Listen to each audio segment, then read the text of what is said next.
Hi, good evening, welcome back to another video. This video, as requested in my previous one, is going to be on taxes within trading and how to navigate them. So there's some grey areas with taxes in trading, but I'm hopeful by the end of this video, you're obviously going to understand it a little bit more and see where you stand when it comes to paying your taxes. So I've just divided it into two things.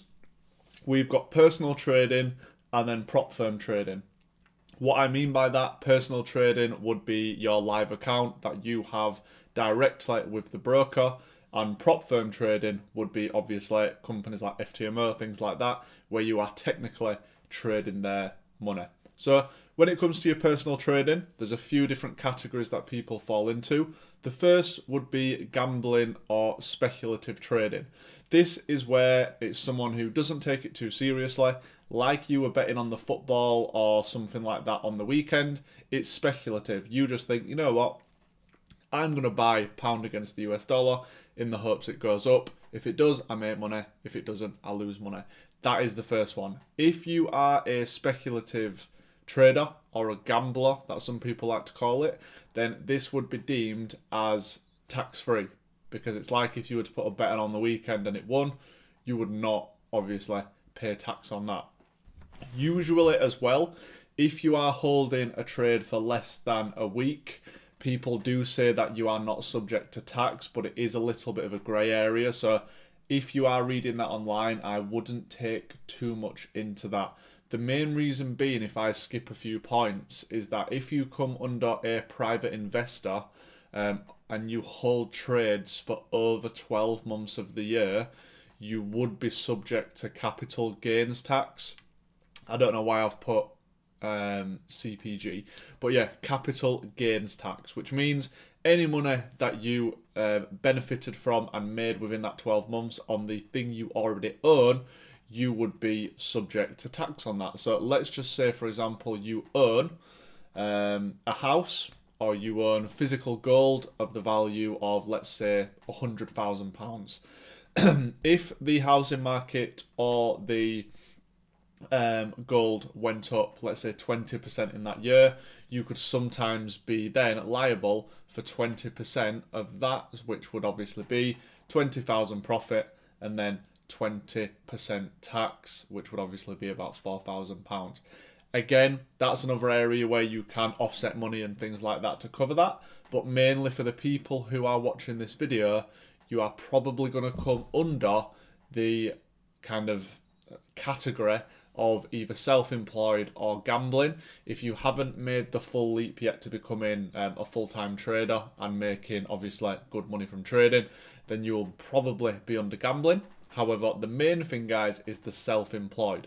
If your sole income comes from trading and you are taking money from the market, you would be down as self-employed. Now, some people would avoid that, but then you've also got to think, if you are looking to get things like mortgages, you are looking to get any form of credit, it's more beneficial if all your income comes from trading that you declare it, because then you're going to be available to get money from other aspects. If you are self-employed trading, you are just trading the markets yourself and making good money. At the end of the day, if you're not declaring that, yes, by all means, you might get away with it. But when it comes to kind of future-proofing yourself, you do kind of want a trail of money that you've earned. So what I would advise doing is you can become self-employed and obviously do your tax returns and things like that. When it comes to your self-employment, anything under, it's about £12,500 in the UK, that is your tax-free allowance, meaning you can earn that much money without paying tax on it. Anything over that, you would then pay 20% income tax, which is obviously what you do in the UK. If you were to earn over £50,000 from trading through your self-employment, then you would be liable to corporation tax, because that is the threshold. So you'd pay your income tax for anything under 50,000 and obviously over 50,000. Once you hit the 50,000 threshold, you're then looking at corporation tax, just due to the amount. Okay, so that covers most people when it comes to their personal trading. What about if you're funded with FCMO, etc.? It is always easier, from my experience, to set up a limited company in the UK. If you're American, basically just a corporation. And basically what you will do is get the money to go into that bank from your prop firm.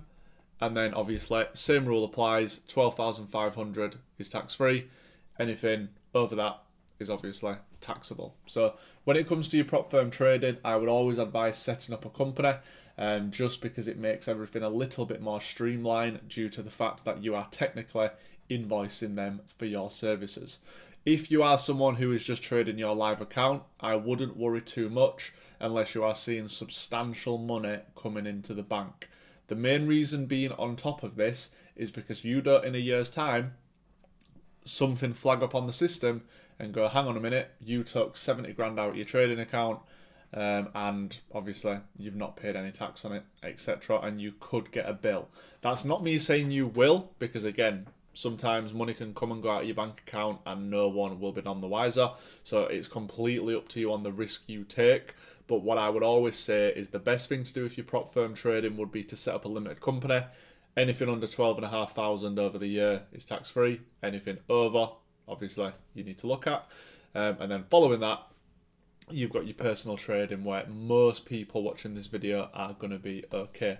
So I'm hopeful that this video was insightful and you know a little bit more about taxes when it comes to trading. If you have any questions, please just drop them in the comments, or if you have yourself any experience with taxes and you want to share it to the people watching this video, by all means just drop a comment below. So thank you very much guys, subscribe if you found this video insightful, and I will see you in the